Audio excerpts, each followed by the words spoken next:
నా పేరు కె వీరభద్రుడు. మాది జమ్మలమడుగు 1.5 ఇయర్ కిందట తీవ్రమైన కడుపు నొప్పి రావడం వలన అప్పటికప్పటికి ఆ ఇంజెక్షన్ వేయడం వలన టెంపరరీ రిలీఫ్ మాత్రమే ఉన్నది.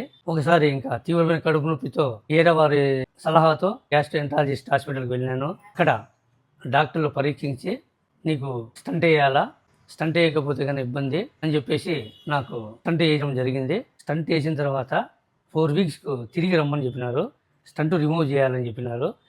నేను మళ్ళీ తర్వాత పోలేదు. అప్పుడే గాల్ బ్లాడర్లో కూడా స్టోన్స్ ఉన్నాయని కూడా చెప్పినారు వాళ్ళు. నాకు ఆ నొప్పి లేని ఉద్దేశంతో నేను ఇంకా రెగ్యులర్ కార్యక్రమాలలో ఉండిపోయినాను.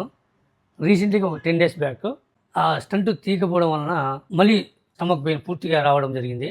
లోకల్ డాక్టర్ దగ్గర పోతే మళ్ళీ ఒక ఇంజెక్షన్ వేయడము, అప్పటికప్పటికి టెంపరీ రిలీఫ్ రావడం జరిగింది. ఇంక భయంకరమైన నొప్పికి తట్టుకోలేక ఇక్కడికి అడ్మిట్ కావడం జరిగింది. సార్ వాళ్ళు వెంటనే నాకు స్టంట్ రిమూవ్ చేసేసి పూర్తిగా మళ్ళీ సారు రిత్విక్ సారు, తర్వాత శస్త్రచికిత్స వైద్య నిపుణుడు వెంకటేశ్వర సారు గ్లాల్ బ్లాడర్ స్టోన్స్ కూడా రిమూవ్ చేసినారు. ఇప్పుడు నాకు బాగానే ఉంది. కడప పట్టణంలో నిర్మించిన ఏషియన్ హాస్పిటల్ యజమాని వారికి, నాకు ఈఆర్పిసి చేసిన ఈ హాస్పిటల్ డాక్టర్ రితేష్ రెడ్డి గారికి, శస్త్రచికిత్స వైద్య నిపుణుడు డాక్టర్ వెంకటేశ్వర గారికి జీవితాంతం కృతజ్ఞత తెలుపుకుంటున్నాను.